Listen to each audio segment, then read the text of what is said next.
Let him cook. Let him cook now. Let him cook. I said let him cook.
Our head coach of our local football program, Bronco Mandel.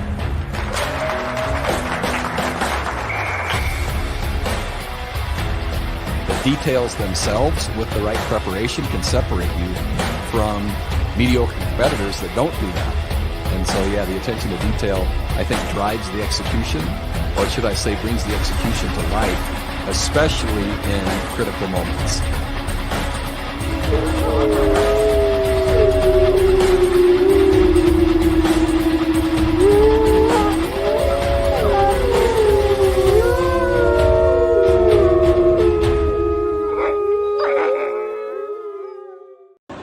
Ladies and gentlemen, from La Casa de los Lobos, the pit, here at the University of New Mexico, let's get ready to rumble!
Triple hey for you there. My name is Ryan Tamori. Welcome to the Pit Press Live pack show for you tonight. 8:15. We're going to be talking University of Arizona football and the matchup with UNM on Saturday. It's on ESPN. We'll all be tuning in from Wildcat Radio 2.0. Adam Green, Brett Berry at 8:15. Excuse me, I'm thinking 7:15 Pacific time.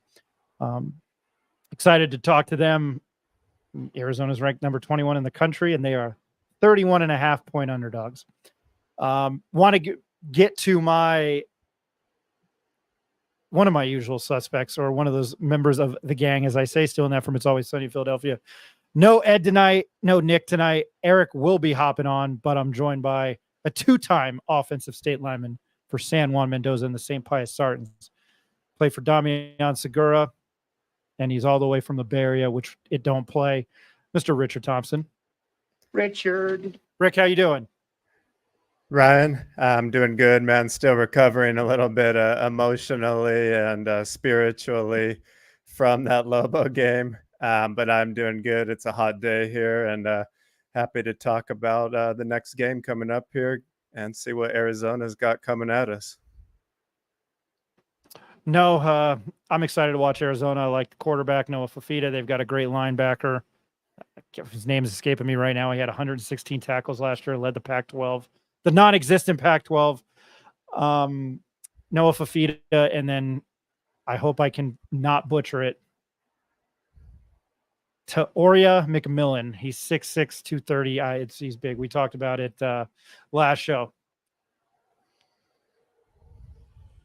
Like I have always said, you can set your clock by these guys. Ryan, is it going to be a recap show every Sunday as opposed to Ryan? Is it going to be a recap show every Sunday like there was this past weekend? I was bummed I missed it.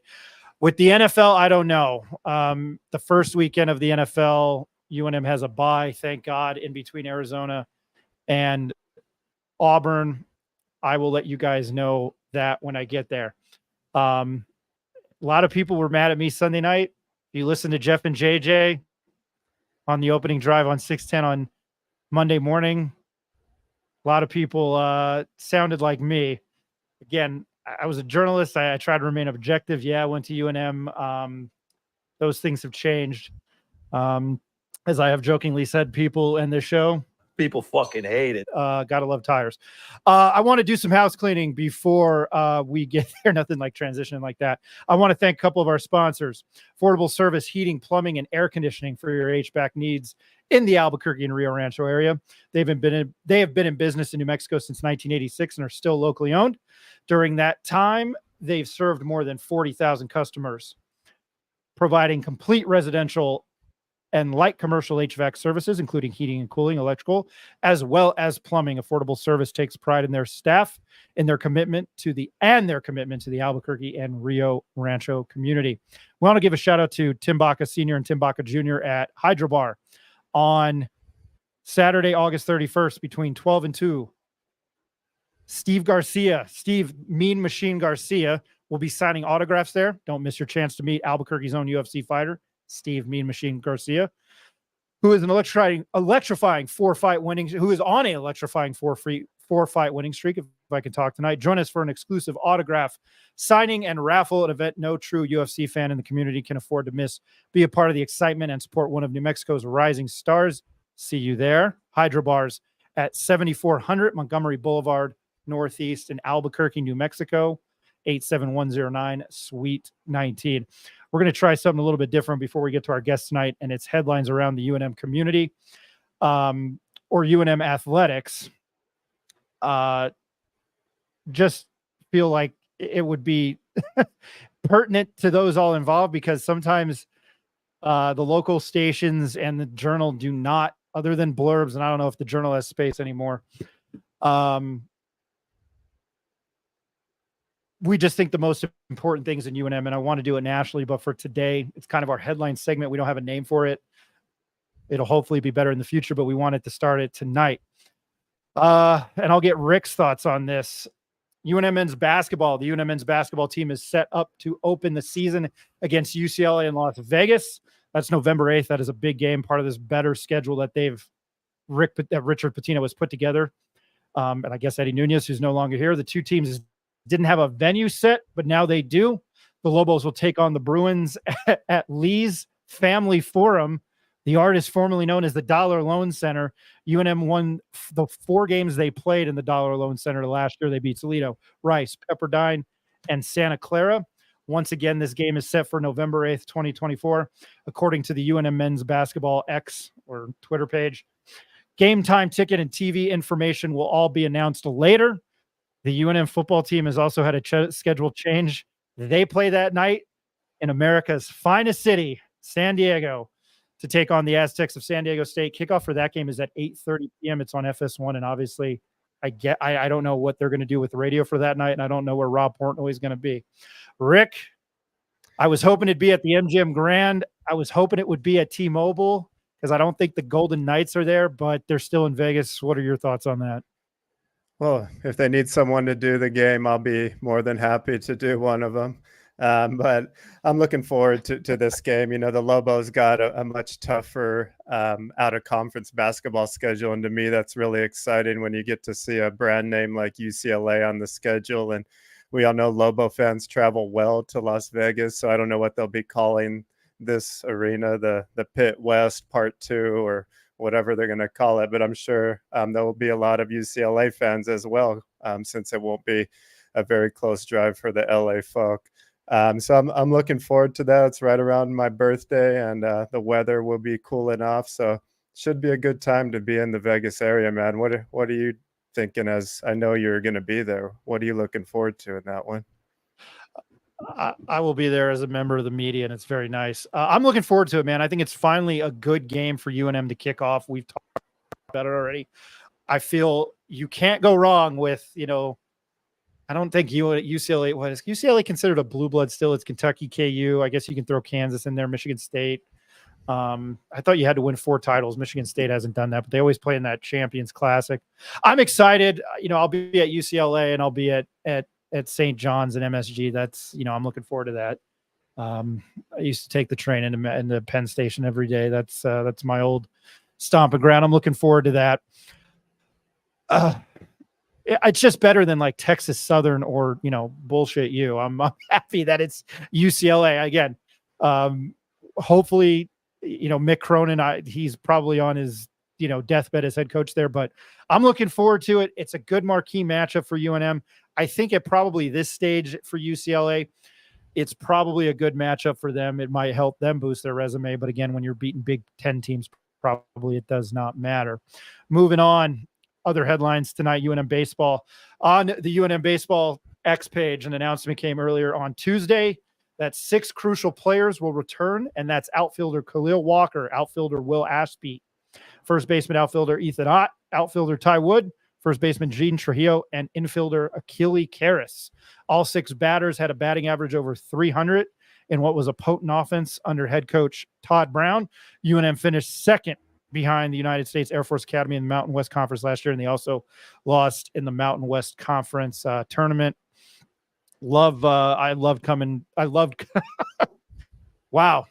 I loved that'll be clipped. It's like that UFC fighter that said, I'm coming on your ass. I loved covering Ray Birmingham and the UNM baseball team when they played at Isotopes Park when they were good. Got to see Steven Strasburg pitch with San Diego State baseball. I mean, I'm a big baseball fan. I loved UNM baseball. I was very sad the day Ray Birmingham retired. Seems like Todd Brown's got a little bit more momentum coming from 2024 to 2025. Those batting averages are fantastic. The ball flies in Albuquerque. Everybody listening that lives in Albuquerque knows that. To track and field men and women's teams are ranked. They will both open the season among the top 25 teams in the nation in the U.S. This is a mouthful. U.S. Track and Field and Cross Country Coaches Association preseason coaches poll. That is the direct copy released by the organization today on Tuesday. The UNM men are 8th, their highest preseason ranking in history, and the women are ranked number 20 in the nation. It's also the first time since 2015 that both programs were ranked within the top 20 at the same time. The UNM men are the reigning Mountain West champions and had the Mountain Region Athlete of the Year in I can never say his name, Abat Samuel. He also was a national champion. They kick off, both men and women's cross-country teams for UNM kick off their season in its inaugural Rust Buster at the Lori Fitzgerald Open in Cruces on Saturday. That's August 31st, with live results available on golobos.com. And you can also follow the Lobos Track and Field X and IG for coverage. Now to a little bit of football, and I'll get Rick's thoughts before we get to our next. Whoops, I forgot to change the slide there. Next guest, the UNM football team blew a 17-point lead twice on Saturday to lose to Montana State. That's thanks to Barstool Gambling. They had a 98.2% chance, and stealing that from ESPN, to win the game up until the final. They led all but of the final 10 seconds, and they are the 3rd largest blown lead by an FCBS team to an FCS team. Thanks CBS Sports for that credit there. The 17-point comeback was the most, I think, in the last 6 or 7 years. Again, they were down 31-14 with 13 minutes to go in the 4th quarter. And they paid Montana State, $360,000 to lose to them. UNM will go to Arizona this Saturday. And in Tucson, they will have back-to-back Power 4 opponents, or whatever it's called, P4, in Arizona, who is in the Big 12, and Auburn from the SEC. They get a bye week. I think that's the 14th of September. Arizona will pay UNM $900,000 to go there. And that's according, or excuse me, yeah, they will pay $9,000 to go there. Auburn will pay them $1.9 million to go to Auburn, Alabama. That is one of the three highest, or the highest payments for P5. Was it P5 or P4 to the group of five? So it's a $2.8 million 3-week trip for UNM, and they will give probably $360,000 to that, to Montana State for that comeback. Arizona is ranked number 21 in the country. I'm very excited to watch them. I like Noah Fafita, Tatoria McMillan, which is his first name I keep butchering. How do I pronounce this UFC fighter's name? And again, according to Action Network's consensus betting line, they are a 31.5 point underdog, UNM. Rick, we didn't get your thoughts. Very quickly, how did you feel about the UNM football game for somebody who was a 2-time offensive state lineman in the land of enchantment? Sure. I think on the Montana State side, what you see is O-line wearing down on a team over the course of a game. They never gave up on the run, and I really got to tip my hat off to Tommy Malote. I mean, that kid got his bell rung 3 or 4 times in the first half.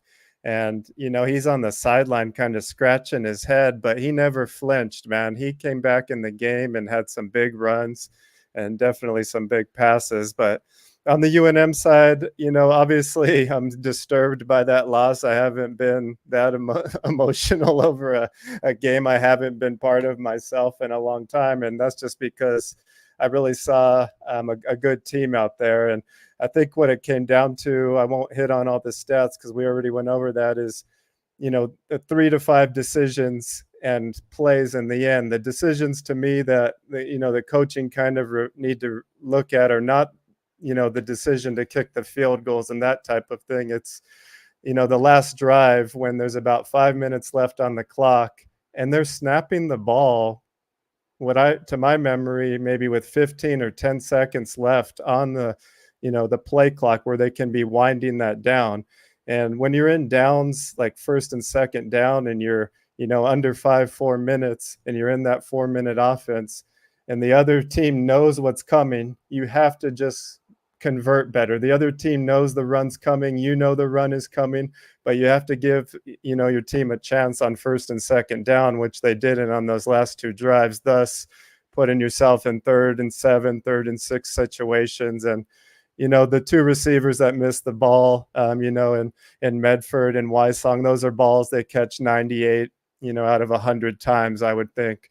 So it's just unfortunate it was at that time, but there was bigger plays in the game that were missed, and the defense obviously missing assignments at various times. And the thing to me that you just have to look at is if those 2 defensive touchdowns didn't occur, what kind of game would this really have been, with the offense struggling the way it was kind of puttering along in the second half. And just one more thought, I know we got to run, is I was listening to whatever the Lobo show is this afternoon, and they had one of the linemen on there. I think it was Richard Pierce, and they're asking him about the naked bootleg play by Dampier. And what Pierce said is the play in the huddle was a run up the middle. Dampier called that an improv play and faked it himself and booted out. That's why he was probably laughing to himself as he galloped in the end zone. So to me, if he's having to call that play on his own, it's a disgusting misuse of his talents, because that should be in the repertoire. But other than that, I'm encouraged by what I saw, and I'm actually have higher hopes going forward. I liked what I saw for the most part. I don't want to keep beating a dead horse. I don't know the last time I saw a team score 2 defensive touchdowns, let alone in person, and lose the game. Probably never in all the games I've covered. It blows my expletive mind. I that I didn't know. I'm glad you said that. That he had to call out of that. Here's the two. We just showed the two missed field goals as we're showing highlights, courtesy of Fox Sports. There, I don't. It's it. And I forgot to queue up the Scorpions' wins of change tonight, because once that win started at UNM Stadium, it was like, it just got weird, and that's not a place that you get weird at because no one's ever there. It's just I keep thinking about it because it's weird to me. I was kind of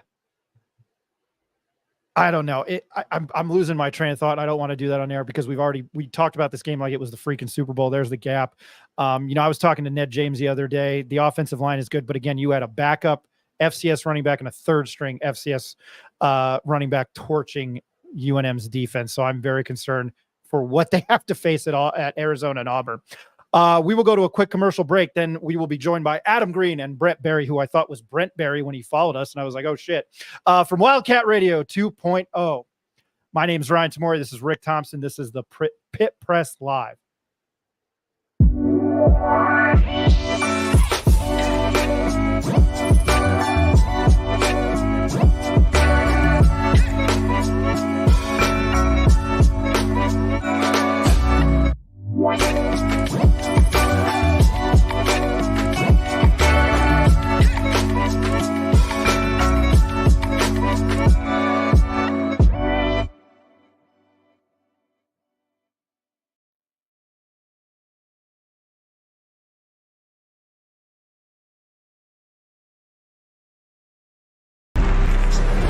Let him cook. Let him cook now.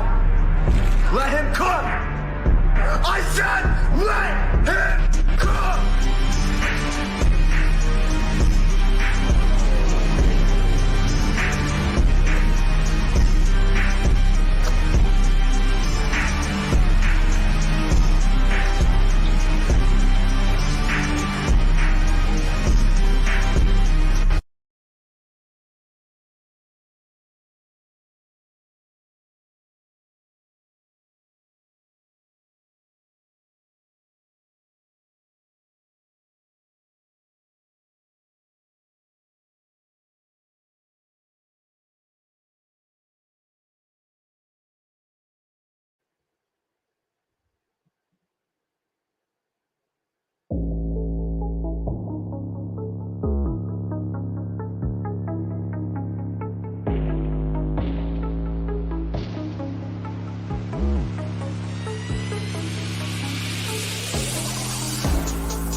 All right, make sure I've got the screen set up. Nothing like doing that on a live recording.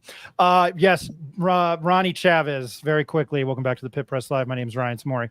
Women's soccer beat Oregon on Sunday 2-1 on the young season. They did. I forgot to mention that. That's my bad on that. All right, we now turn our tide from Montana State, thank God, to the University of Arizona, and we're happy to have these special guests on. Arizona finished 2023 10-3 overall. They were a ton of fun to watch. God bless them in the Alamo Bowl covering for me. And capped it off with a huge win in that Alamo Bowl against number 12 Oklahoma and Brent Venables. They scored 25 I had 125. Let me fix that. They scored 25 unanswered points in the final 15 minutes and 2 seconds to beat the Sooners 38-24 and finish number 11 in the AP poll in 2023. The UNM football team heads to Tucson to take on the number 21 ranked Arizona Wildcats on Saturday. You can watch the game on Lobo. You can listen to the game on Lobo Radio Network. Sadly, for those UNM fans, you can watch the game on ESPN.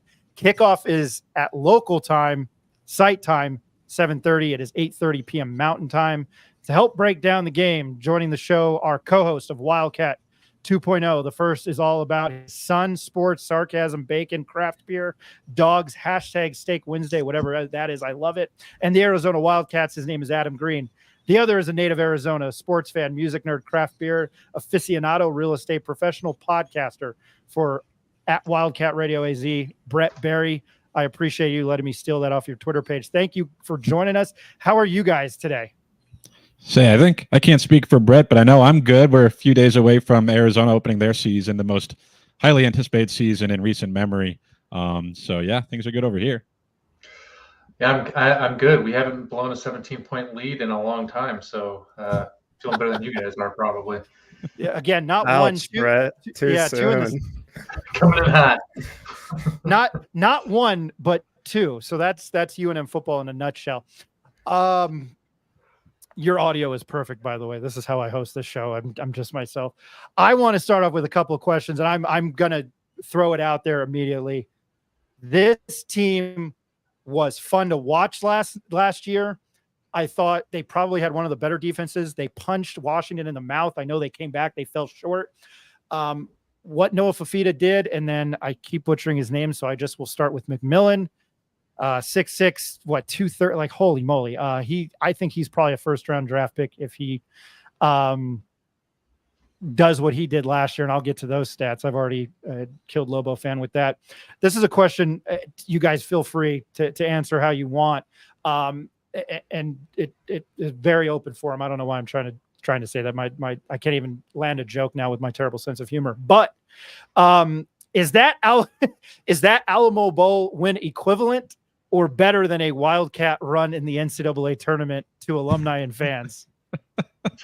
How deep of a run in the NCAA tournament? Well, you're not UNM, so they would want a Sweet 16 and they'd have a parade like they won the World Cup. Okay, it's definitely better than a Final Sweet 16. Final Four. Okay.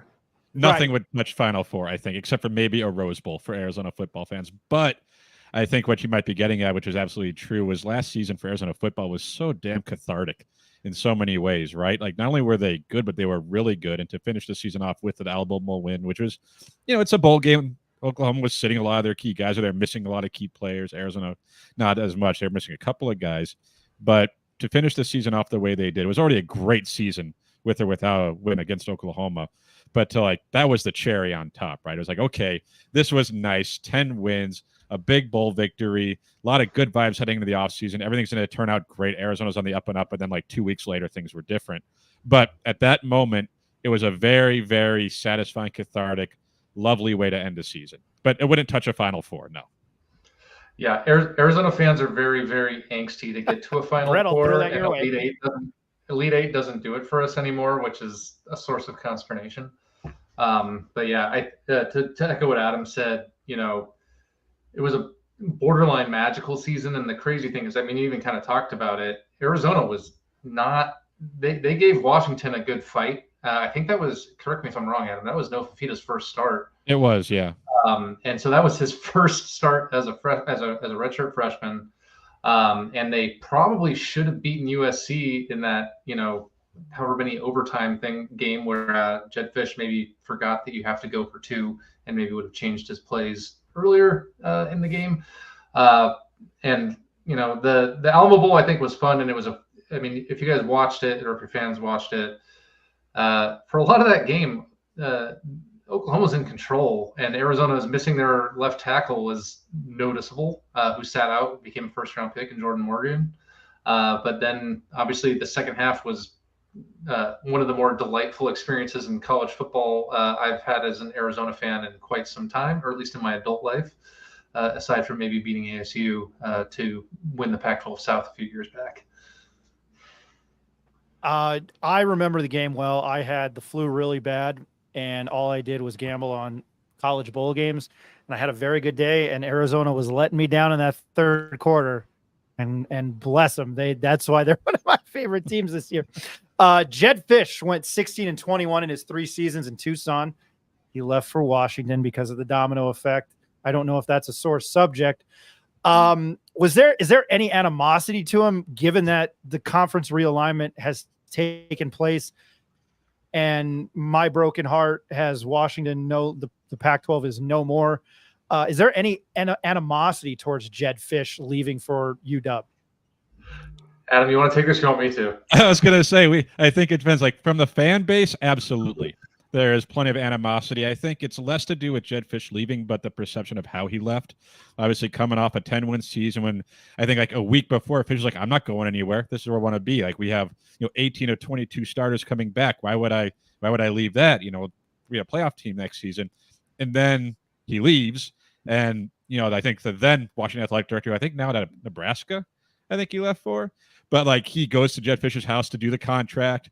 Jed Fish has like the Wildcat stuff bear down in front of the house. You see it in the Washington video. It's like, come on, man. And then the reports about how he like didn't really gave the team like 2 minutes afterward. He's like, hey, I'm leaving. Peace out. And then tried to poach half the roster. There is animosity that way. I do think for a lot of Arizona fans, though, the way they rebounded with Brent Brennan, and especially so the way they kept Noah Fafita, they kept Totoro McMillan. They just the bulk of the team, they lost a few guys to Washington. Ephesians Prysock was a starter. Isaiah Ward was probably going to be a starter. They lost most of their recruiting class, high school-wise. But the fact that Arizona is still coming into this season, ranked top 25, still being picked by a lot of people to be a college football playoff team, it's hard to be that upset with Jed Fish for this season. So there's the idea of like, it's more about how he left or the perception of how he left and then tried to poach the roster. But if you remove that from the equation, I think Arizona fans are just fine. Yeah, and it's funny how you framed it as Jed Fish was what you said 16-21 as an Arizona head coach, and he's the head coach at the runner-up in the national title game, and then Arizona hires Brent Brennan, who has tie. He finished second, actually, in the coaching race, as it were, when Fish was hired the first time. And people are like, well, this guy doesn't have a winning record, but he's at San Jose State and comes in. Guy with Arizona ties, a Dick Tomey disciple. For those of you that don't know, Dick Tomey and Arizona, that was kind of the heyday. Arizona, I believe, had the most wins in the Pac-10 at the time in the 90s, which is kind of insane when you think of Arizona football. They were kind of a model of consistency. And Brent Brennan is a guy that spoke at Dick Tomey's funeral. And so I'm trying to actively turn the page away from Jed Fish, as I think most Arizona fans probably should, and celebrating Brent Brennan, who came in and has already passed a lot of the tests in terms of roster retention, in terms of guys that Jed Fish was trying to poach in the age of NIL. I think retention is the new recruiting in a lot of ways, and so far so good in terms of Brent Brennan and staff. And he's been a guy that's done more with less at San Jose State, and we're all kind of, I think, excited to see what he can do with a little bit more. Yeah, to piggyback off that real quick, is I think if you would have asked this question, I don't know, 4 or 5 months ago, within the different transfer portal windows, right? Because that's the thing. There was the initial 15 days when Fish left, and there was all this fear, who's going to leave, who's going to enter the portal. Takario Davis, someone who entered the portal and stuck around in the portal for a while, but stayed with Arizona throughout camp and all that stuff. And then you have the second window. It's like, okay, this team that Arizona fans were so high on, the one that Jed Fish had said, 18 to 22 starters coming back. It's like, we all knew that, there's no guarantee of a playoff. There's no guarantee they're going to win the Big 12. But with the roster they had, you can talk about that legitimately. You can say, hey, they got the pieces. When things go right, if they get a couple breaks, they can win a conference. They can make a playoff. So as long as the cloud of, well, what if these guys leave for Washington or anywhere else was hanging over the program, it was tough to really move on from Jed Fish because of, his tenure wasn't quite over yet because he left and he could still pull guys to Washington. But now that we're past that, obviously we went through spring ball. Now with fall camp, we're a few days away from the season opener, and the roster is what it is. I think it's a lot easier to say, okay, maybe Arizona dodged a bullet, but here they are with a top 25 team that has a chance to make the playoffs still. So it's hard to be truly upset with where they are, but I still think there's probably some Arizona fans who are, Jed Fish is dead to them. And that's just the way it's going to be no matter what happens from here. Brent Brennan is a nice guy. I met him last year at Mountain West Conference football media days. I was blown away, but I was blown away by him. He was great. He's a very good offensive-minded coach. What he played at UCLA, was a wide receiver there. His teams over the last 5 years at San Jose State averaged 31.8 points per game. And last year they outscored a really bad UNM defensive team, 38-7 in the second half to win in Albuquerque 52-14. What do you guys think of the hire, and what are his expectations given everything you just talked about with Jed Fish? I'll go ahead and go first on this one, Adam, if you don't mind. Go for it. Yeah.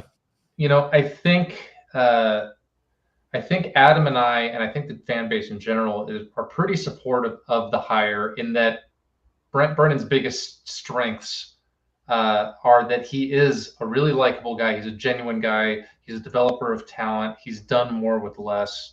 And I think the hope is here in a kind of working class town like Tucson is that he's kind of the antidote to some of the cutthroat nature a little bit of the NIL transfer portal NFL, especially for a program like Arizona where they're competitive maybe in NIL. But if you're just going to try to drop the biggest bag, you're not going to get the most talent. I think personally, I think if you have somebody there that's genuine and is able to develop guys, that's a good recipe for success for Arizona in terms of stability. Obviously, he's walking into a really good situation with T-Mac, with Noah Fafita, with Jacob Manu, with Takario Davis, who's probably another potential first-round draft pick on this roster on the defense. And he's done a pretty good job of filling out his coaching staff. He, I don't know if we can say retained Dwayne Aquina as the defensive coordinator when he, had a cup of coffee in Texas during the offseason, and then came back as defensive coordinator. He was on the staff last year. I think that the floor for a Brent Brennan team is probably relatively high, and he's kind of walking into a place where he's not having to build from scratch like has been the common theme for Arizona coaches in the last, I don't know. When was the last time Arizona had a coach hired away as opposed to we paid them a buyout to go away at him? 20 years? Was it Larry Smith, right? Yeah. So it's been a minute. It's been a minute. So I am, generally optimistic, but I'm an Arizona Wildcat fan, so we all just generally assume we can't have nice things. But if there's a guy that I have some faith in building something sustainable, and a lot of the talk in the local press has always been like the model for Arizona is to be like a Utah, a team that develops, that retains its roster. I think Brent Brennan is a kind of a hire that fits that mold in terms of being a sustainable success program. So I'm cautiously optimistic. Yeah, to put a bow on that, I think there's two competing ideas here when it comes to Brent Brennan, the hire, is that on the one hand, he's super likable, has had success, and there's this belief that given the resources that he didn't have at San Jose State and now he has at Arizona, he can take his coaching or his record up another level or two. Like, that's entirely possible. On the other hand, he's taken over a team that has realistic playoff expectations, right? So he comes in as a new coach, and if they were to win 8 games, and normally as an Arizona coach, you'd be like, that's great. It's your first year. You got that done. You're in a bowl game. You're competitive. Terrific. But if that happens this season, it's going to be looked at as a huge disappointment and letdown. So, there's a lot of coaches who come in. There's a honeymoon period, and I think Brennan has one to the extent that people like him. And as Brett mentioned, he passed the first couple of tests in retaining the talent that he had on the roster, filling out the coaching staff, all the things he could have done up to this point, he's done well. But if they only win 7 games without any major injuries, it's going to be like, okay, is he capable of winning at this level? But for right now, I think he's checked all the boxes that people could have asked of him. And it's just about, did he build the right staff? Can they coach? Can they win football games? Because, did they have 10-win talent last season? Probably not. They caught a couple of breaks in some games. They were competitive, but the coaching did a lot to get them to 10 wins. So it's like if they take a step back, people are going to say, well, the coaching took a step back too. Fair or not, that's what he's dealing with this season. So no honeymoon period, no soft landing. It's, all right, you better get out there and start winning because you have the talent. But we do like you, and we believe in you. That's kind of where I think they're at right now. Adam, Brett, nice to meet you. I'm Ricky. When I'm looking at this team, obviously the biggest piece of the puzzle that they were able to retain and not lose to Washington, I believe, is at that quarterback position with Noah Fafita, winning Pac-12 Offensive Player of the Year after beating out Jaden Delora, early in the season. Can you talk a little bit about what his expectations are moving forward, and then a little bit about these receivers like McMillan and what other receivers are going to kind of jump off the screen at us in the first week? Yeah, just to even not to correct you, but it's not even that Fafita beat out Jaden Delora earlier in the season. Delora was the starter to a lot of people's dismay until he got hurt against Stanford. Then Fafita comes in, guides him to a win with like 1 touchdown drive. He was okay. And then he comes out, Washington plays okay, and then USC plays well. They almost win those games. And then he just kept the job. I don't even think Fish announced him as a starter at all. It was always just like, yeah, maybe Delora will be that guy. Admittedly, I was on Team Delora for a while because I'm like, hey, I saw what he did the year before, and I was wrong. So I'll put that out there. I'll own that. But, after what Fafita did as a redshirt freshman. We've held you to that. We've held you to that. Oh, yeah, everyone should. But I think there was a time last year was like, okay, sooner or later defenses are going to figure him out, right? He's not a big quarterback. He's not a runner per se. He's mobile, mean, he's got a good arm, but he's just not the prototypical quarterback. And you figure, okay, sooner or later, they're going to figure him out. The book's going to be out on him, and you're going to slow him down. And really, he seemed to get better throughout the season, including the Alamo Bowl, where his deep ball, like towards the last couple of games against ASU and against Oklahoma, he was throwing a better deep ball, more accurate deep ball than he had been all season. So if you figure just the growth that Fifita had as the starter throughout the year, now he has a full offseason as the starter. The offense is tailored to Noah Fifita. It's a little bit of a different offense, I'm sure, than what Jedd Fisch was running, but the talk all offseason has been they're not rewriting any. They're not trying to like remake the wheel here. They're trying to like fit what they can into this team that already knows what they're doing. Like they won 10 games for a reason. So the expectation for him is not to turn himself into like a first-round NFL draft pick. He doesn't have the size. He doesn't have the measurables.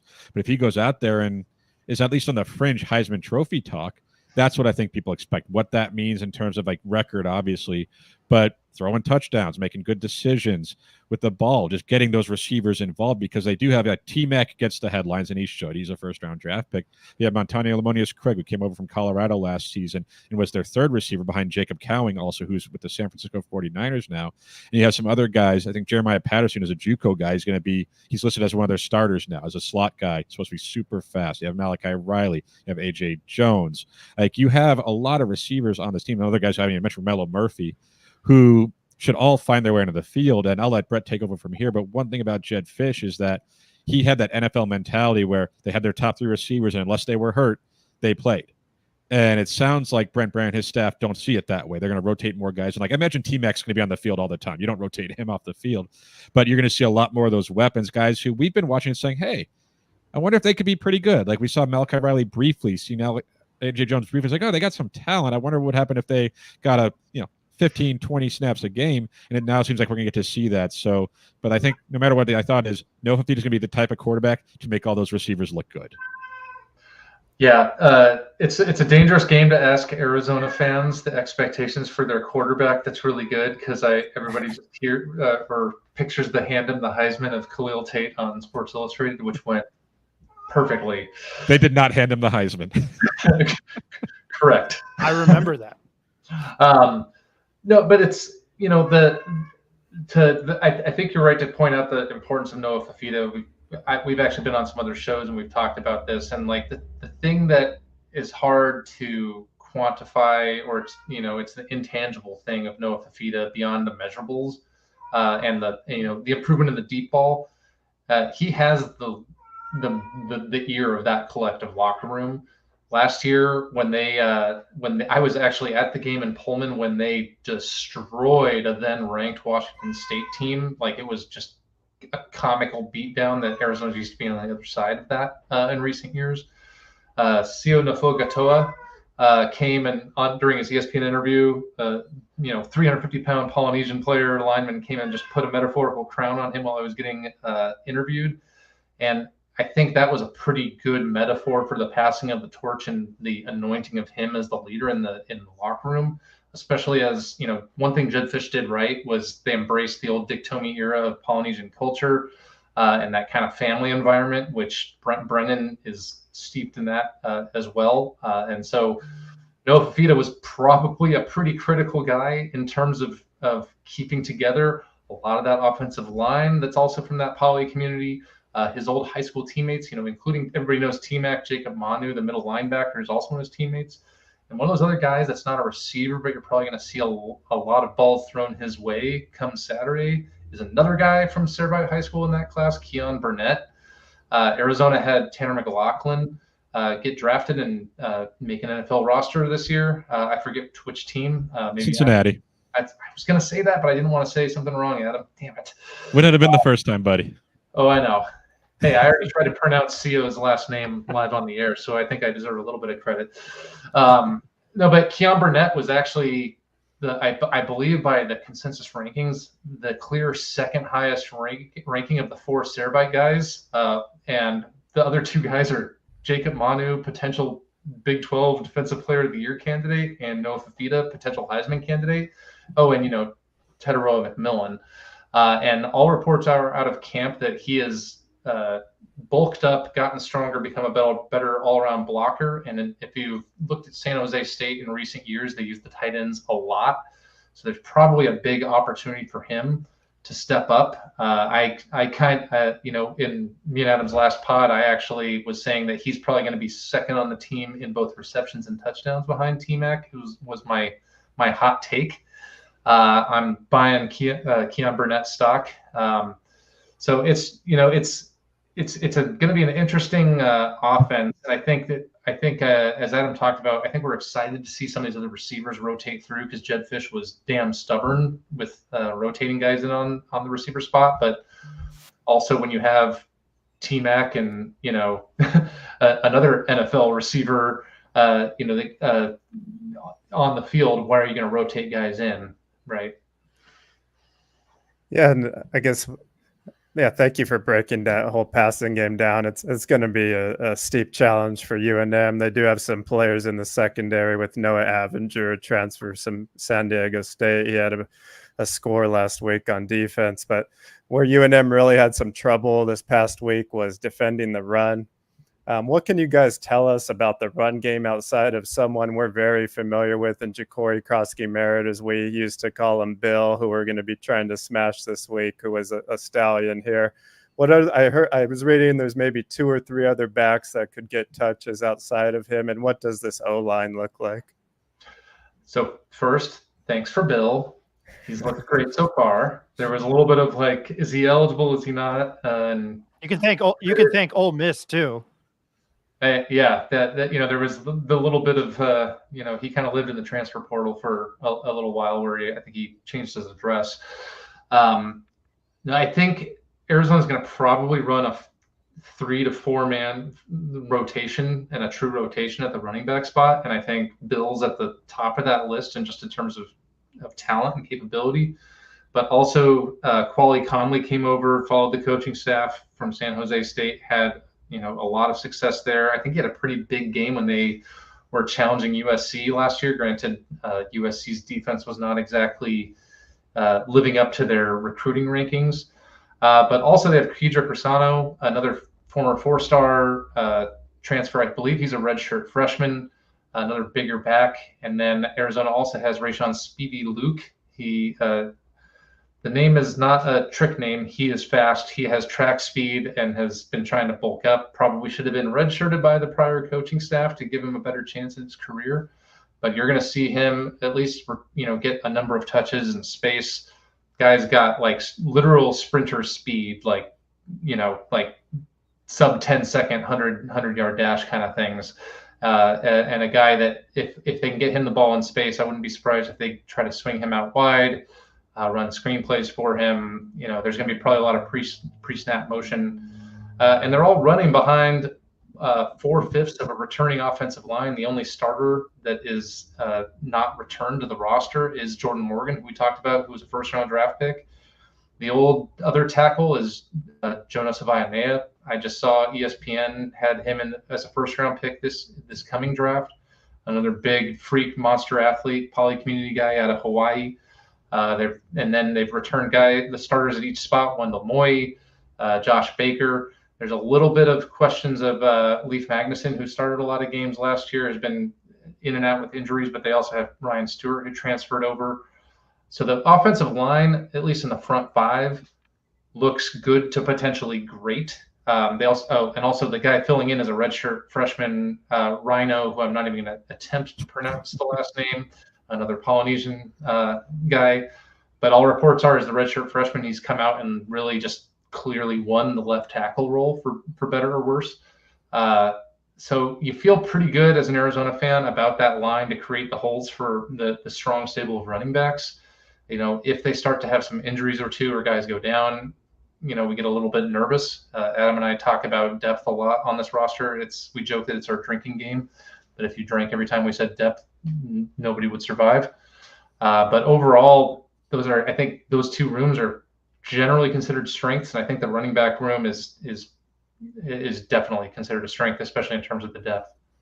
Yeah, there's not much I can add to that other than I think we're all interested to see how this coaching staff deploys their running backs too, because unlike receivers, you're not going to have 3 of them on the field at any given time, right? So it's like we assume that Bill is the top of the chart right now, and that's what the depth chart says, and how all the talk has been of camp is just how electric he is, that he is the real deal, as you guys would be aware of.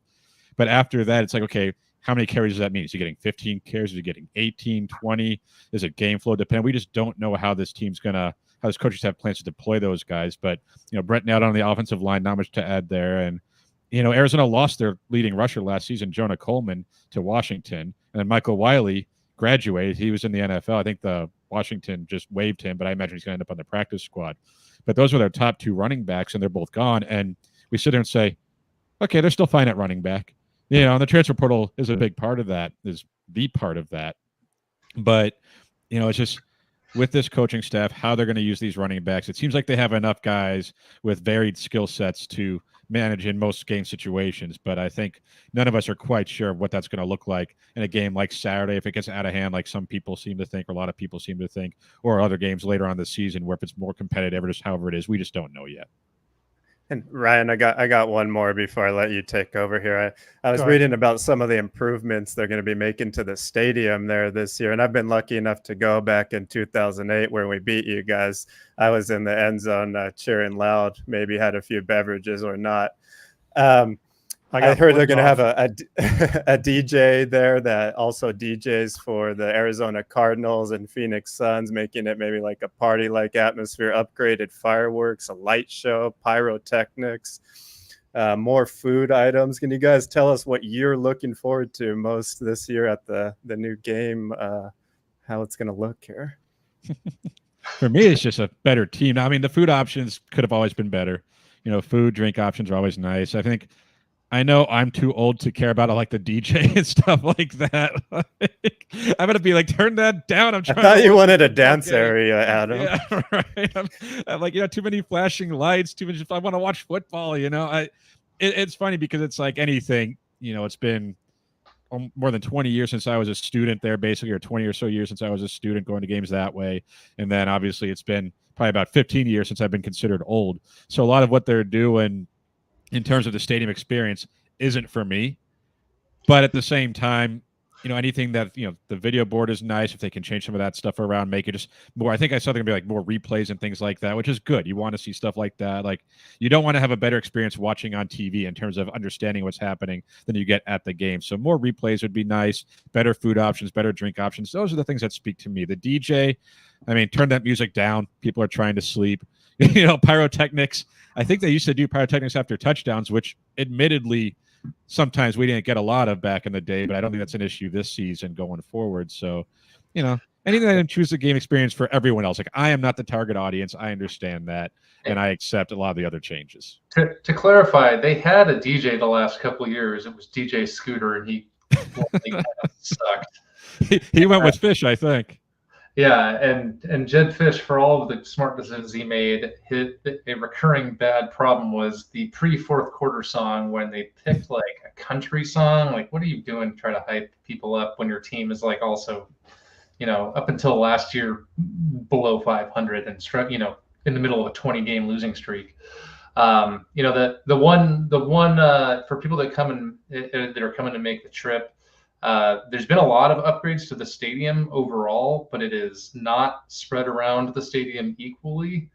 The north end zone was completely rebuilt probably, 10, 12 years ago, Adam? Sounds right. And then the east side, which is where the student section is, has been fully renovated. It's cool concessions. The concourse is really big. I have season tickets on the other side, and it is the 100-year-old stadium, crappy bathrooms, narrow concourses that they're trying to upgrade things in stages, and to things like the light show and things like that. I was there during the Jed Fish years where they try to make some of those things happen, and it just doesn't work when your team's not very good. But those hype things work really good when you're winning, kind of thing. So maybe that's my version of Adam's "get off my lawn" commentary. But the best way to enjoy the game atmosphere and all of those extracurricular things, for lack of a better term, is the team that's winning handily. Of course, when it's 100 degrees and the game started at 7:30 and it's 10:30 at night, if Arizona's up early, it's one thing to convince the college kids and the season ticket holders to come out and enjoy the game. It's another thing to have them stick around until 11 o'clock at night when it's still 95 degrees out and they're up 35 points and you're watching third stringers. But God willing, we'll have a very boring second half from an Arizona fan perspective come Saturday. And now they'll get blasted in the face with fire by pyrotechnics. That'll feel nice to cool them down. I'm just imagining that right now. Something going horribly wrong, like Fafita, like the T-Mac, they're celebrating in the end zone, the pyrotechnic, like they calibrated it wrong or just blast ball. It's like, oh no, that would be What Arizona. if Wilbur catches on fire?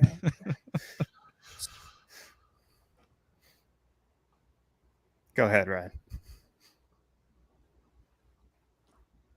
Oh no, sorry. Albuquerque is known is the hot air ballooning capital of the world, and they did something new on Saturday where they had 2 baskets for like a hot air balloon. Right, they're called baskets, right? Jeez, I've grown up here and lived here all my life. And when they took the field, they have a new entrance. Gondola. It looks okay. They have a new weight room. They walk through that and they enter the field. Gondolas. Yeah, God, that's the UNM education. Get it together, Brian. And they lit those up on fire. And when the team was running out, it looked like one of them. I know. Well, did you watch the Montana State game? It looked, one of the pyrotechnics or one of the propane tanks on the gondola looked like it was going to explode on one of the sides because they had 2 of them and they had a flag with the logo on it. And that just made me think of that. And I think Rutgers shoots, I don't know what they do when they score. They do something there, but we were there in 2007 when we were in college, and our friend, this is going to be completely out of context. Our friend, Vincent Steiner, was a Willie Tuitama guy. And UNM, I couldn't believe they went in there and beat them. And I'm going to try to pronounce his first name to Aroa McMillan. I thought I wrote it phonetically and I still butchered it. Anyway, yeah, T-Mac is easier. What is he? Tet McMillan. I saw some people calling him. 90 receptions last year. I just want to throw this out there. 90 receptions last year, over 1,400 yards, 10 touchdowns. UNM saw somebody like that in Ricky White, except McMillan is a lot bigger. And then Rick kind of touched on it. I wanted to know, you said the name, and I hope I didn't write it down wrong. How do you pronounce that? Montana Lemonious Craig? Lemonious Craig, I think. I'm not the name Lemonious guy. Craig. And that's one of the easier I'm names on the team. You look at Arizona's depth chart, there's a lot of apostrophes, and it's challenging. A lot of vowels. Yeah. Yeah, that was the problem on Saturday here.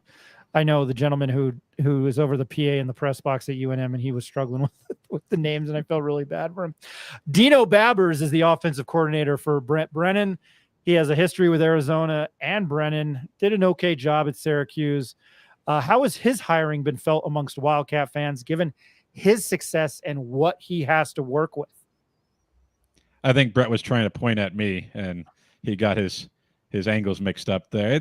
I think his hire was met with, most people were pleased because of his history with Arizona. There's a lot of folks, and I don't think Brett and I are those people who say just bring back everyone from the Toma years, right? If they were coached at Arizona, played at Arizona, bring them back. Like, is he a good hire? He's a former head coach. Used to be considered a good offensive mind. Is he that guy now? We talked to someone on our podcast last week. His name's Rob Bauer, and he does this beta rank Sharp College Football, and he does, it's just numbers, algorithms, and comes out with rankings. And he's not a big fan of the Babers hires. Like, he didn't really have great offenses at Syracuse. It was kind of questionable to bring him back to Arizona, other than the fact that he's an Arizona guy. Like, if he hadn't coached at Arizona before with Brennan, is he getting an offensive coordinator job anywhere in the country? Probably not. So through that lens, it's like, okay. But the hope is that he's not dumb, right? He's a smart guy. He knows what he's doing. He can coach offensive football. And if he molds his style with the talent he has, it should be hard to mess things up. Like, you have Noah Fafita, you have Totoro McMillan, you have the stable of running backs, all these receivers, the tight ends, and an experienced offensive line. If you can't make that work, then you're a terrible coach. If you're just an average coach or slightly above average coach, you should be able to guide this team to points, right? It's not, yes, scheming makes a difference, I think, in football more than any other sport, especially offensively. It's how Rich Rodriguez was able to win 8 games a year with teams that weren't very good. Like, offensively, you can't scheme your way. And Jed Fisher was a great play caller and play drawer-upper. But I don't think you have to be that to win with these players necessarily. But it would help. Well, Jed Fish was generally a great play caller, but he also fell in love with the unnecessary trick play. And to Adam's point, I'm a little more optimistic on the Dino Babers hire than maybe he or our guest last week was. I mean, he's one of several former head coaches that are on this staff, including Brent Brennan and another guy that I think New Mexico fans are familiar with, and Danny Gonzalez.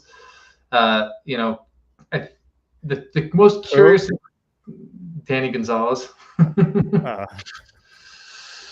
Yeah. No, I think the more curious and interesting thing to look for, starting with Saturday with Dino Babers, is what does he try to do? All the word out of camp is he's going to try to mold his offense and play calling to his players' talent rather than the other way around. Kind of the inverse of what Nolan Mazzoni did with Khalil Tate years ago at Arizona.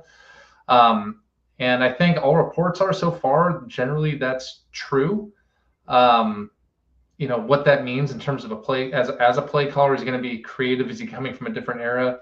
Maybe, I don't know. To Adam's point, it really helps to have a top 15 probable draft pick in Teteroa McMillan, and another probable first round pick potentially on the line, and a Heisman candidate at quarterback. So just don't screw it up, right? I doubt we're going to see a lot of crazy play calling this Saturday if the line is to be believed. Granted, I don't ever believe any line that has that big of a spread. I would never bet on that in a million years. But I think Arizona's going to probably keep it vanilla with maybe trying out some complex plays if they get up early with some of these guys. But it's going to take a number of weeks, I think, until we have a sense of what Dino Babers means as an offensive coordinator, as a play caller. I don't think there's any reason to doubt him, but I don't necessarily think that there's any reason to think that he's going to be a home run hire at this point.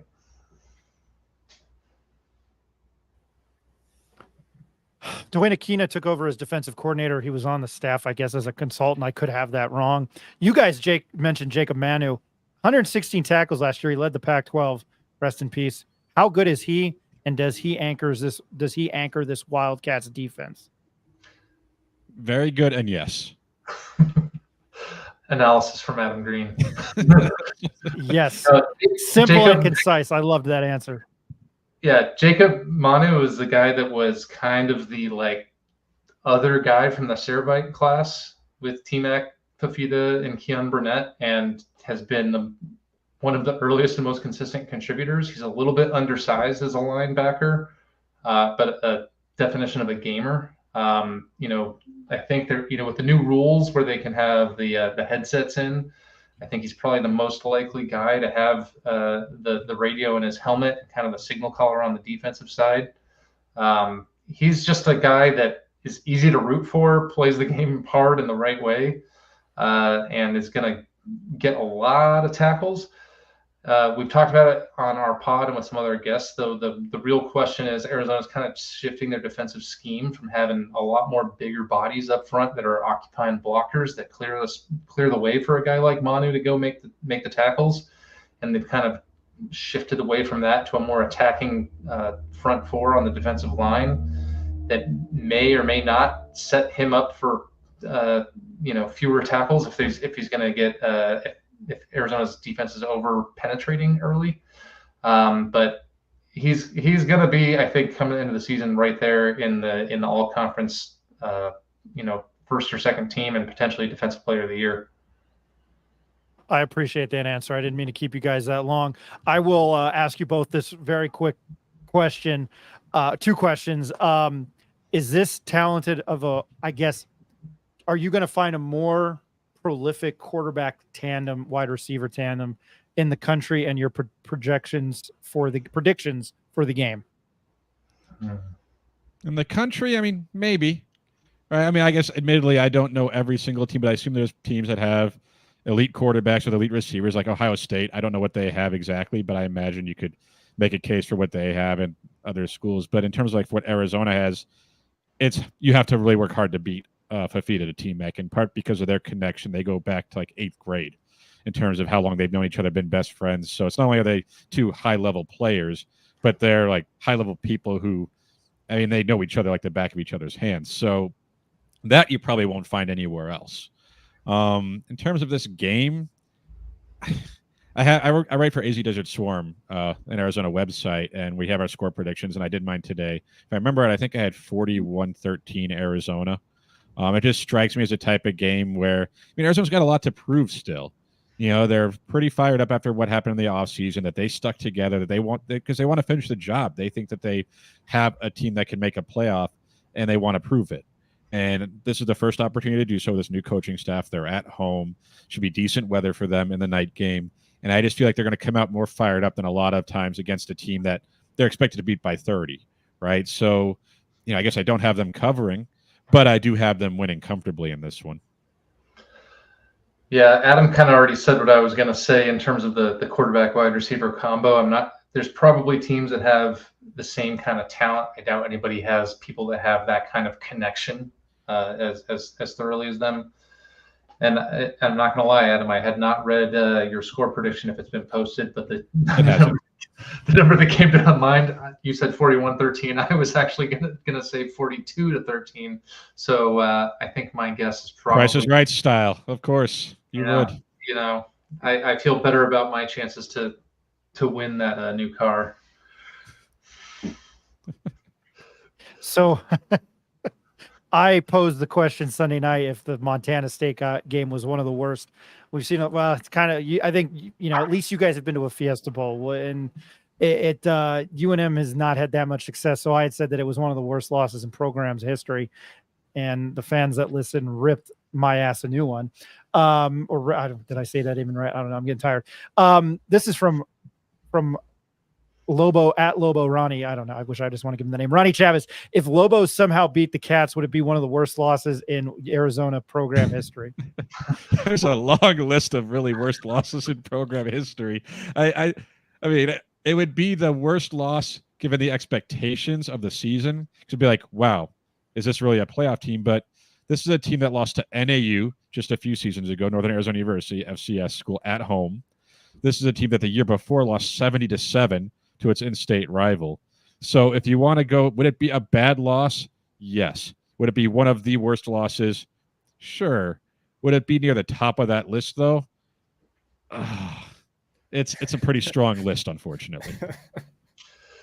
Yeah, I'm going to go with the NAU loss in that one. Arizona should have been able to beat them without throwing a pass, and they decided to throw pick sixes and lose at home to NAU. Jed Fisher's first year, by the way, and Washington's new head coach, his first season with Arizona, he lost to an FCS school at home. So, yeah, that question, that felt like we were attacked. Well, no, they were attacking. Because I'm just going to give you my prediction for the game. It's going to be 1-0 at U of A. Cool. I'll take it. I can see them coming. The comments coming in now. Oh, I'm taking that point spread all day, and I know people on this team, and I know connections to this UNM team. I like them. It's just what I saw. I'm not shitting on anybody. If you want to have a good story, Google my name with Oregon and Mike Loxley. Again, Arizona plays UNM on Saturday on ESPN. Dear good Lord have mercy. 8:30 p.m. Mountain Time. Mountain Standard Time or Pacific Time, because Arizona messes with the entire country. I know it's 7:30, so you guys are an hour behind us right now. UNM takes on the 21 ranked Arizona Wildcats. Catch the game on Lobo Radio Network, ESPN. I want to appreciate the two guys, co-hosts from Wildcat Radio 2.0. This was an absolute pleasure and very insightful conversation. Brett Berry, who I thought it said Brett Berry, and I was like, holy shit, holy moly. So no disrespect there. I was like, wow. And then Adam Green. Appreciate Brett Berry and Adam Green. You guys enjoy the game on Saturday. Thank you so much for an hour. I didn't expect that conversation to go that long, but it was great. Thank you guys very much. Thanks for listening. Jimmy H, real quick. Philly B. I think we're both big fans of his. He hardly ever got to play for Arizona, but he was a guy that worked hard, good practice guy when he did play, could some threes.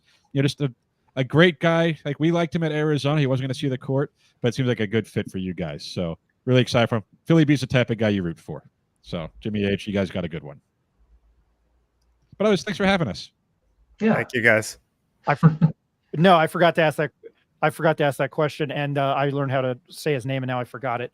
Anyway, we'll take a quick commercial break. Again, very special thanks to Adam Green and Brett Berry. Be right back on the Pit Press Live.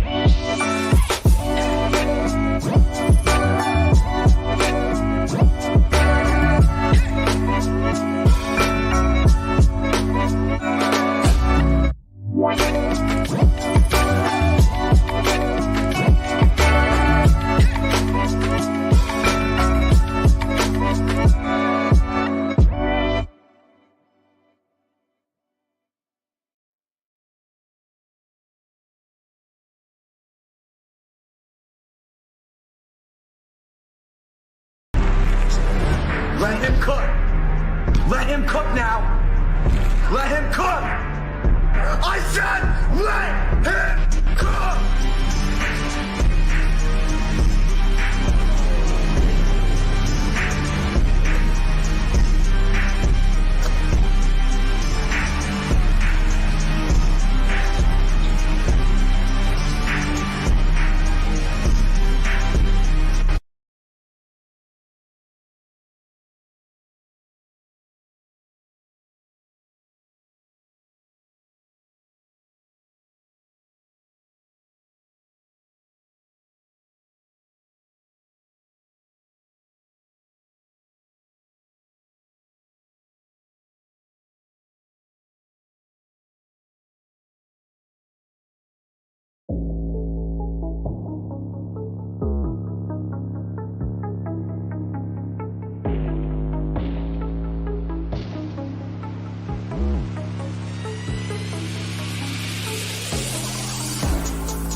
Oh, let me fix that and let me get off mute. Much appreciated to Brett Berry and Adam Green of Wildcat Radio 2.0. I recorded this. I forgot to hit him with the Gronk Yo soy fiesta. and the laugh.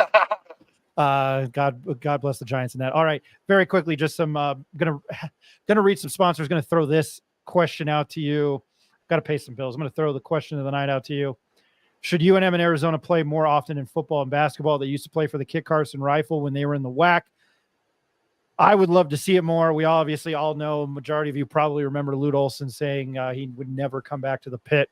I'll get to that answer real quick. And before we wrap things up here, I thought it was a there's a massive spider on my wall right now. I hate spiders and flying. So there we go. That's not cool. Got to pay some bills. And Rick, I'll get your thoughts on the question of the night. And then talking to Adam Green and Brett Berry, I thought they were fantastic. Hydro Bar and affordable service, affordable solar, Turquoise Desert Tap Room. Much appreciate you guys. Steve Garcia, Mean Machine, will be at the Hydro Bar signing autographs. Don't miss your chance to meet Albuquerque's own UFC fighter, Steve Garcia, who's on an electrifying 4-fight winning streak. Join Hydro Bar for an exclusive autograph signing and raffle. Love Tim Jr. and Tim Sr. over there. At an event no true UFC fan in the community can afford to miss. Be a part of the excitement and support one of New Mexico's rising stars. See you there. Saturday, 12 to 2 at 7400 Montgomery Boulevard Northeast, Albuquerque, New Mexico, 87109, Suite 19.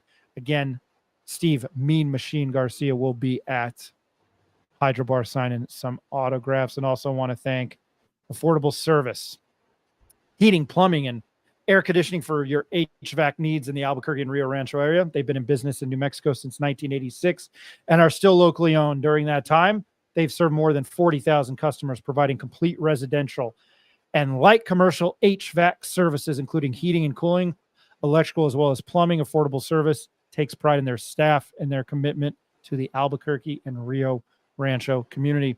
Rick, before we sign off here, I really appreciated the insight by Adam Green and Brett Berry. I don't know. I've done a little bit more research on this Arizona team. I watched them down the stretch last year. I think Noah Fafita is a real deal. The wide receiver T-Mac McMillan, Tatoria McMillan, which I hope I pronounced his name right, is an absolute stud. What did you take away from that conversation?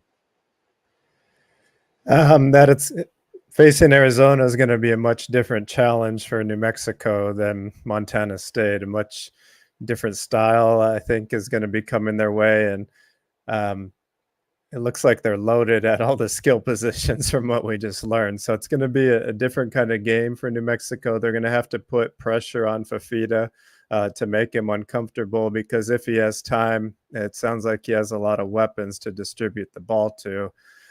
So I'm a little bit more nervous after hearing that conversation, but I think, what we're hearing Coach Mendenhall say this week, it's more about the Lobos focusing on themselves and trying to hammer down what they're going to excel at this season, what the Lobos' strengths are going to be, rather than, preparing too much just for one team. So it'll be interesting. I think they can cover that spread. We'll give, our full breakdowns later in the week, but I'm feeling pretty good about UNM's chances here. But Arizona obviously is loaded, so it'll be a very tough matchup. The line is 31.5. I think the over-under is 58.5 because of how big the spread is. I fully expect Arizona to come out fast and strike quick with Fafita and McMillan and the other weapons around him. We haven't kind of touched on the fact that Danny Gonzalez is on this team. He's a UNM born and bred Valley. Like I've said, Google gobble, one of our own. Gobble. I don't know if there's any animosity towards. I just wanted to throw out there, there's one other ex-Lobo on the team, Shanko Matuatia, a transfer. I don't know what position he played, but he is also a transfer from UNM over there. Gotcha. Well, they got Bill. I don't know what I was going to say, Rick, because I don't know if there's any animosity towards from Danny, who I absolutely love talking to. I know I was very critical of him. But I absolutely loved him as a guy. He gave us time. He was brutally honest with Ed and I when we had him on Thursdays last year.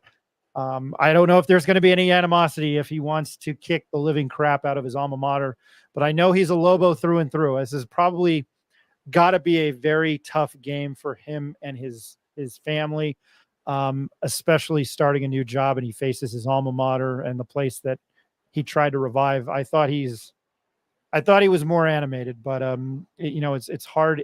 I think this is a hard place to win. And I think that's one of the reasons I'll use Steve Alford as an example why he never went back and coached Indiana. But I don't know. Brett Berry and Adam Green were fantastic to talk to. David Fresquez. Whoops, where'd it go? Ryan the Mean Machine Tamori. I feel like that was something my group of friends would make fun of me for in high school or middle school, but just throwing that out there. Rick, I'm going to throw the question of the night before we get out of here. Where'd it go? Question of the night. Should UNM and Arizona play more often in football and basketball, or what are your thoughts on that? Yeah, I mostly remember this as a basketball matchup. I believe the last time they played was 2017 with Arizona winning by about 15 points over New Mexico at the Pit. And overall, I think basketball record I have here is UNM with 43 wins and Arizona with 85 overall. I remember growing up and watching AJ Bramlett wear that U of A jersey and then come back here to play at the Pit. And that was actually one of my more memorable games watching. So I think it is a great regional matchup. It's too bad that it doesn't occur in basketball. The football games, to my memory, have always been good. Of course, we've mentioned the one we were at in 2007 in Tucson, where the Lobos actually upset Arizona. So I love it, man. And I wish they would keep it going in all sports, actually, because I think that state-to-state rivalry is really cool. Yeah, Ed and I were talking about that years ago in the old WAC. They played for the Kit Carson rifle. I think that would be awesome. I thought it was really fascinating to see on EA College Football 25, when you play the game, it's noted as a rivalry game. I thought that was fascinating. We'll simulate that game. God have mercy on our soul here. We'll see what happens. Hey, they're 1-0 in our fictional season with a comeback win over Montana State. AJ versus Kenny. Danny G, good for rah-rah rhetoric. I have one comment about Danny G. If I'm him, I'm Sure. coming in and I'm pissed off for this game. I mean, after what they just put him through. And on the UNM side, you know, they might not be pissed off at Danny G or Little Bill or this other guy that transferred. But you know what? You always want to beat your friends. That's what being a competitor is all about. And sometimes you want to beat your friends more than your enemies. So I bet you Dampier and all these guys that played for Coach Gonzalez want to beat him just as bad as, you know, he's going to want to have a revenge session against some of his old buddies. So I bet he's fired up, even though he might not say it. No, I agree with that. You're probably correct. I kind of agree with that rhetoric. I, once again, am going to piss off a lot of people on this show. I think Eddie left. I know Dave Williams is still here. I had heard through the grapevine that had he not beaten Fresno State, he was gone that week. Again, I will still stick to this. We probably won't talk about the 2003 Lobo football season really ever again after this game, but I think they're about 6, 7, 8, 9, 10 penalties away from being 6-6. But yeah, if I'm Danny, I'm mad as all hell. I really am. I agree with that. And then you've got all those connections, you know, Devin Dampier and Javen Jacobs are from Arizona. They played together. So that'll be the Phoenix area, Scottsdale, I believe. Question of the night: should UNM and Arizona play more often in football, basketball? I think so. I think it would be fantastic. I wish they'd play Texas Tech more. That would be really a good thing for UNM, keeping those old regional rivalries together. And I think I stole somebody's thunder. Ronnie Chavez: UNM should play against Colorado, Utah, U of A, ASU, and Texas Tech more often. Regional rivalries, why not? Maybe a four corners tournament going would be really cool. I actually really like that idea. Ronnie Chavez with a prediction for the game, 42-24. I'd be really happy with that. That'd be cool. I guess if they covered, which I'm not going to take. All right. I want to thank our sponsors. We're going to jump off here. Our sponsors: Hydro Bar, Affordable Service, the Pit Press. Why am I reading that? The Pit Press Live, Affordable Service, Turquoise Desert Tapper. My Ron Burgundy there. I just read whatever was on the teleprompter. Tomorrow night we will have Jared Chester and Nick Coppola from the Las Cruces Sun News. Jared Chester is our buddy from KRQE. I love Chet Stedman. Nick Coppola is going to break down some NMSU. We're hoping to have him on every Wednesday night. John Romero, we're trying to have an Aggie segment because we want to cover the entire state. And I think it's going to be interesting what's going on down there. Thursday night, we're looking at having, I forgot the gentleman's name, a sports reporter from the Phoenix area who covered Devin Dampier and Javen Jacobs in high school. He's a friend of Jared Chester. I've got to get his name. I know his first name's Cam. And we'll bring you more, UNM Arizona talk. Maybe we can talk a little bit of basketball. We mentioned Philip Borvichinen. Rick, I really appreciate you joining me tonight, breaking down with Adam Green and Brett Berry of Wildcat Radio 2.0. I really enjoyed them. I thought they were fantastic. Really good insight. I know you've got to hop off. Do you have any final thoughts? Just real quick, Lobo B-ball recruiting news saw over the weekend. 4-star recruit Marcus Jackson has cut his list down to include New Mexico, Maryland, Auburn, ASU. He averaged 13 points and 5 rebounds this past summer's circuit of AAU ball. So I'll find more about that's Marcus Jackson, 4-star recruit for UNM. We'll see what we can find out about this young man. But no, just thanks to all the listeners for joining in the chat there, and to our guests and to you, Ryan. Nice job tonight. Appreciate it. We will talk to you in about 24 hours. Everybody have a safe Tuesday night. Talk to you Wednesday. Have a good one.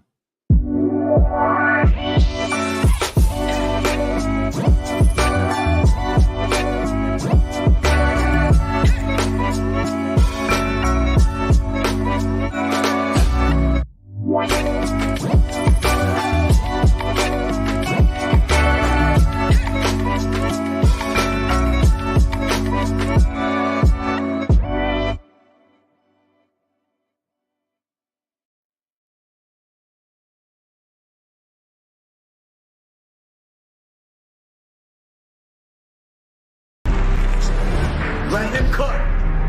Let him cook now. said, let him cook!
Our head coach of our local football program, Bronco Mental.